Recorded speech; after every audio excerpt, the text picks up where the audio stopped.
کرنی چاہیے علم اور دلیل کی بنیاد پر. یہ قرآن کہہ رہا ہے, واقعات پڑھتے ہیں, مانتے کو تیار ہی نہیں ہے قرآن حدیث. تو اللہ رب العالمین یہ شیخ کہہ رہے ہیں کہ ایک مسلمان کو خاص طور سے عام دین کے معاملے میں تو انہوں نے کہا ہے, میں اس میں ایک بات کر رہا ہوں کہ خاص طور سے عقائد کے معاملے میں, اور میں اس سے پہلے بار بار ذکر کیا ہوں, حنفی, شافعی, مالکی وغیرہ میں بھی اقوال یہ موجود ہیں کہ عقیدے میں تقلید جائز نہیں ہے. دیوبندیوں کے یہاں بھی ہے, بریلویوں کے یہاں بھی. مطلب دلیلیں جاننا ضروری ہے. اب وہاں جو اہل حدیثوں پہ اعتراض کرتے ہیں, کیا ہر آدمی کو قرآن حدیث سمجھتا ہے کہ یہی سوال وہاں عقیدے کے بارے میں ہم کر سکتے ہیں؟ ہاں, جاننا ضروری ہے.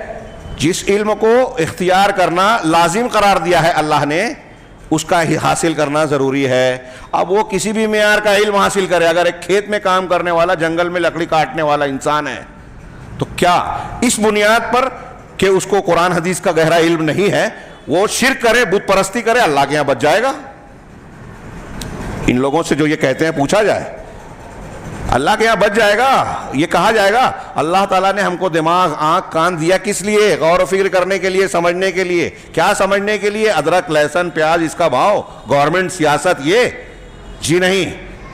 وَجَعَلَ وَاللَّهُ أَخْرَجَكُم مِّن بُطُونِ أُمَّهَاتِكُمْ لَا تَعْلَمُونَ شَيْئًا, اللہ نے تم کو تمہاری ماؤں کے شکم سے پیدا کیا, نکالا, اس حالت میں کہ تم کو کچھ علم نہیں تھا. جب پیدا ہوئے تو کوئی علم نہیں تھا. یہ سب کے لیے بول رہا ہے, پیر صاحب ہوں, بڑے سے بڑے ولی ہوں.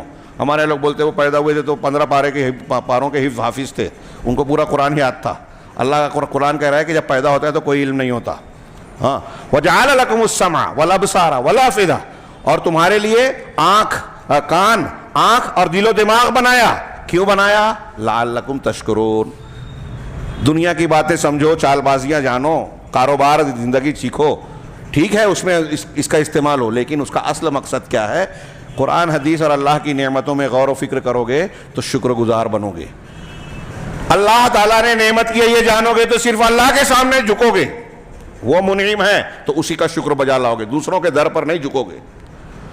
تو یہ اللہ رب العالمین کہہ رہے ہیں, یہ شیخ کہہ رہے ہیں, اب کوئی باپ دادا کی تقلید کرتے ہوئے بھائی بہنوں کو دیکھ کے, بھیڑ بھاڑ کو دیکھ کے کہ ارے وہاں تو اس کے ماننے والے تو اتنے لوگ ہیں.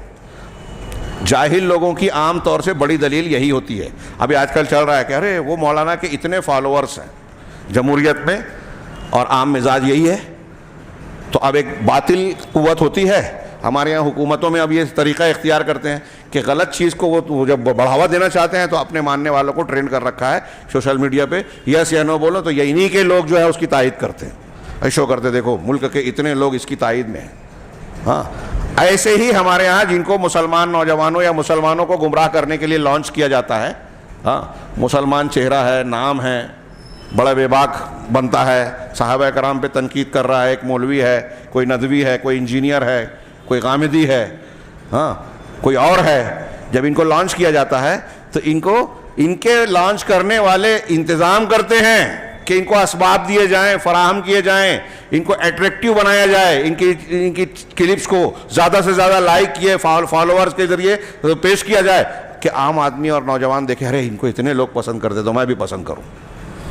یہ دلیلیں نہیں ہیں. شیخ کہہ رہے ہیں کہ یہ توحید اور دین کے معاملے میں باپ دادا کی تقلید کرنا, بھائیوں کی تقلید کرنا, اسی طرح معارف یعنی عرف, رسم و رواج, چال چلن جو چل رہا ہے, کہہ رہے چلا آ رہا ہے اتنے دنوں سے تو کیا غلط ہے کیا؟ ہاں, دیکھیے ایک جگہ کچھ چلتا ہے, 25-30 سال کے بعد کچھ اور چلنے لگتا ہے, یا کچھ علاقے بدل جاتے ہیں تو کچھ اور چلن ہوتا ہے, تو جہاں جو چلن ہے وہ جائز ہو گیا. اہل علم دلیل کی بنیاد پر کسی چیز پر متفق ہوں تو شریعت میں اس کو اجماع کہتے ہیں, ایک زمانے کے سارے علماء. ہاں, آج کل ہمارے ہاں جو جاہل ہیں, بدعتی ہیں, خرافاتی ہیں, وہ بعض چیزوں میں یہی کہتے ہیں کہ دیکھو اتنے سارے لوگ کرتے ہیں, تو ان کو یہ پتہ چلنا چاہیے کہ جاہل لوگ جس پر متفق ہوں, عالم نہیں, دلیل کی بنیاد پر نہیں, جاہل لوگ جس پر متفق ہوں اس کو اجماع نہیں بولیں گے. اصول کی کتابوں میں آپ کو ملے گا کہ اجماع کے لیے علماء کا متفق ہونا ضروری ہے, جہلا کا نہیں. تو جاہل جس پر متفق ہوگا اس کو رسم کہتے ہیں, رواج کہتے ہیں, عرف کہتے ہیں. رسم و رواج شریعت اور دین میں کوئی معنی نہیں رکھتا.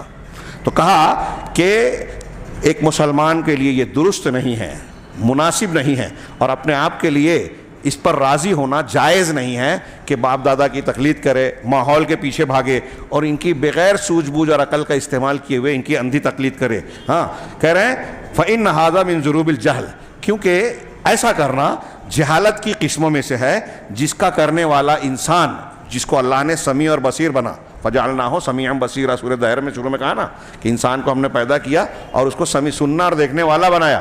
ایسے سننے اور دیکھنے والے انسان کے لیے یہ ٹھیک نہیں ہے کہ اللہ نے عقل دی, صلاحیت دی, شعور دیا اور آپ اندھے ہو کے کسی کے پیچھے چلنے لگے.